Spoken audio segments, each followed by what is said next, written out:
യഥാർത്ഥത്തിൽ ഇസ്ലാമിക നിയമങ്ങൾ, ആ നിയമങ്ങളുടെ തലം വെച്ചുകൊണ്ട് കാര്യങ്ങൾ മനസ്സിലാക്കുക. അതല്ലാതെ ഏതെങ്കിലും വ്യക്തികൾ അത് അനുഷ്ഠിക്കുന്നുണ്ടോ, വല്ല വ്യക്തികൾ അത് ഉപയോഗിക്കുന്നുണ്ടോ എന്നല്ല പരിശോധിക്കേണ്ടത്. തീർച്ചയായും ഇസ്ലാമിക നിയമങ്ങളിൽ പലതും അനുസരിക്കാത്ത ഒരുപാട് മുസ്ലിങ്ങളുണ്ട്, പൊതുസമൂഹത്തിലുള്ളവരുണ്ട്, അല്ലാത്തവരുണ്ട്, എല്ലാം ഉണ്ടാകും. ആ നിയമങ്ങൾ അനുസരിക്കാത്ത ആളുകൾ അത് ചെയ്യുന്നു, അതിന് ആരും എതിര് പറഞ്ഞിട്ടില്ല. അവർക്ക് അവരുടെ സ്വാതന്ത്ര്യമുണ്ട്, അതിനും ആരും എതിര് പറഞ്ഞിട്ടില്ല. ഇവിടെ പ്രശ്നം ആ നിയമങ്ങൾ അനുസരിക്കുവാൻ ഈ രാജ്യത്ത് സ്വാതന്ത്ര്യമുണ്ടോ ഇല്ല എന്നുള്ളതാണ്. അതാണ് ഏറ്റവും അടിസ്ഥാനപരമായ പ്രശ്നം. നിയമങ്ങൾ അനുസരിച്ചുകൊണ്ട് ജീവിക്കുവാൻ ഈ രാജ്യത്ത് സ്വാതന്ത്ര്യമുണ്ടോ എന്നുള്ളതാണ് പ്രശ്നം. ഇസ്ലാമികമായ നിയമങ്ങളിൽപ്പെട്ട ഒരു നിയമമാണ് ശിരോവസ്ത്രമണിയ എന്നുള്ളത്. ഇനി ഇസ്ലാമിക നിയമം എന്നല്ല, ലോകത്ത് ഏത് മതത്തിൻ്റെ നിയമമാണെങ്കിലും, ഇന്ത്യ ഒരു മതനിരപേക്ഷ രാഷ്ട്രമായിരിക്കുന്നിടത്തോളം കാലം മതനിയമങ്ങൾ അനുസരിച്ചുകൊണ്ട് ജീവിക്കാൻ, ഇവിടുത്തെ പൊതുസമൂഹത്തിന് അപകടമില്ലാത്ത രൂപത്തിലായിരിക്കുന്നിടത്തോളം കാലം മതനിയമങ്ങൾ അനുസരിച്ചുകൊണ്ട് ജീവിക്കാൻ സ്വാതന്ത്ര്യം ഉണ്ടാവണം. അതാണ് ഈ മതനിരപേക്ഷത എന്ന് പറഞ്ഞാൽ. ആ മതനിരപേക്ഷതയുടെ യഥാർത്ഥത്തിലുള്ള ആത്മാവ് മനസ്സിലാക്കാതെ ഇങ്ങനെ എന്തെങ്കിലും പറയുന്ന ആളുകളോട് നമുക്ക് സഹതാപം മാത്രമേ ഉള്ളൂ.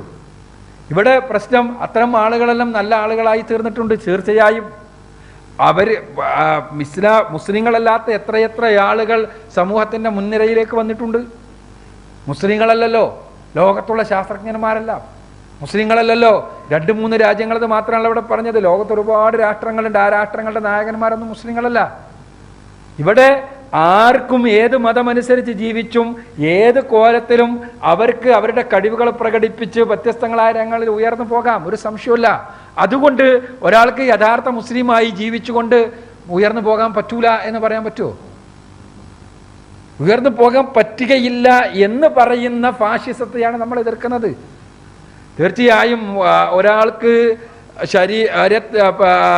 ശിരോവസ്ത്രമണിയാതെയും ഇസ്ലാമികമായ വസ്ത്രധാരണമില്ലാതെയും ഒരാൾക്ക് ഇന്ത്യയുടെ പ്രധാനമന്ത്രിയാകാൻ കഴിയുമെങ്കിൽ, ഒരു മുസ്ലിം പെണ്ണിനാകട്ടെ, ഹിന്ദു പെണ്ണിനാകട്ടെ, ക്രിസ്ത്യൻ പെണ്ണിനാകട്ടെ, ആർക്കും ഇതേപോലെ ശിരോവസ്ത്രം അണിഞ്ഞുകൊണ്ടും ഹിജാബ് ധരിച്ചുകൊണ്ടും ഒരു പെണ്ണിന് കഴിവുണ്ടെങ്കിൽ ഇന്ത്യയുടെ പ്രധാനമന്ത്രിയാകാൻ കഴിയണം.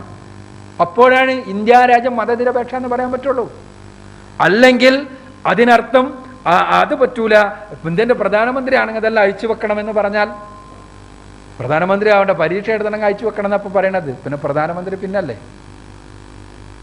ഞാൻ നേരത്തെ പറഞ്ഞു, എത്ര പിന്നോക്കത്തിലേക്കാണ് നമ്മൾ പോകുന്നതെന്ന് നമ്മൾ ആലോചിച്ച് നോക്കുക. എത്ര പ്രാകൃതമായ ഒരു സാമൂഹ്യ വ്യവസ്ഥിതിയിലേക്കാണ് നമ്മൾ പോകണതെന്ന് ആലോചിച്ച് നോക്കുക. ഒരാളുടെ വിശ്വാസം അനുസരിച്ച് അയാൾ ചെയ്യുന്ന ഒരു കാര്യം, ഒരു പരീക്ഷ എഴുതണമെങ്കിലും അഴിച്ചു വെക്കണമെന്ന് പറയാൻ, അത് യഥാർത്ഥത്തിൽ വളരെ പ്രാകൃതമായ ഒരു തരം കാടൻ വർത്തമാനമാണത്.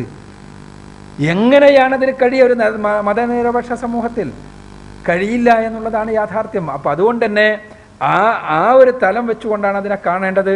യഥാർത്ഥത്തിൽ മുസ്ലിങ്ങൾക്ക് ഈ വസ്ത്രം ധരിച്ചുകൊണ്ട് തന്നെ പരമാവധി മുന്നിലേക്ക് പോകാൻ കഴിയുമെന്നുള്ളതിന് ഇസ്ലാമിക ചരിത്രത്തിൽ ഒരുപാട് ഉദാഹരണങ്ങളുണ്ട്, ഇന്നുമുണ്ട്. കേരളത്തിൽ തന്നെ, കേരളത്തിലെ മെഡിക്കൽ കോളേജുകൾ എടുക്കുക. മെഡിക്കൽ കോളേജുകളിൽ സ്ത്രീകളായ പ്രിൻസിപ്പാൾമാരുടെ എണ്ണം എടുക്കുക. അതിൽ നന്നായി ഹിജാബ് ധരിച്ചുകൊണ്ട് തന്നെ പ്രിൻസിപ്പളായ ആളുകളുടെ പേര് നിങ്ങൾക്ക് കാണാൻ കഴിയും. കേരളത്തിലെ രാഷ്ട്രീയ രംഗത്താണെങ്കിലും ഉയർന്ന കുഞ്ചിക സ്ഥാനങ്ങൾ വഹിച്ച ആളുകളുടെ ലിസ്റ്റ് എടുക്കുക. അവിടെ ഹിജാബ് ധരിച്ചുകൊണ്ട് തന്നെ ആ കുഞ്ചിക സ്ഥാനങ്ങൾ, രാഷ്ട്രീയമായ രംഗങ്ങളിൽ ഉയർന്ന തലങ്ങളിൽ പ്രശോഭിച്ച ആളുകളെ കാണാൻ കഴിയും. ഞാൻ സൂചിപ്പിക്കുന്നത് ഇസ്ലാമികമായ നിയമങ്ങൾ അനുസരിച്ചുകൊണ്ട് തന്നെ പരമാവധി മുന്നോട്ട് പോകാൻ കഴിയും എന്നുള്ളതിന് കേരളീയ സമൂഹം തന്നെ ഒരുപാട് ഉദാഹരണങ്ങൾ സൃഷ്ടിക്കുന്ന ഒരവസ്ഥയിൽ, കേരളത്തിൽ മാത്രമല്ല ലോകത്തിൻ്റെ വ്യത്യസ്ത ഭാഗങ്ങളിലും സ്ഥിതി അത് തന്നെ ഞാൻ ഇവിടെ നേരത്തെ സൂചിപ്പിച്ചു കഴിഞ്ഞു. അപ്പോൾ അത്തരം ഒരവസ്ഥയിൽ ഇവിടെ നമ്മൾ നിയമം ഉപയോഗിച്ചിട്ട് ഇസ്ലാമിക വസ്ത്രധാരണത്തെ തടയാൻ വേണ്ടിയുള്ള പരിശ്രമങ്ങൾ നടക്കുമ്പോൾ അത് പ്രാകൃതത്വമാണ്, അത് പിന്നോക്കമാണ്, അത് ഒരിക്കലും അനുവദിക്കാൻ കഴിയാത്ത കാര്യമാണ്.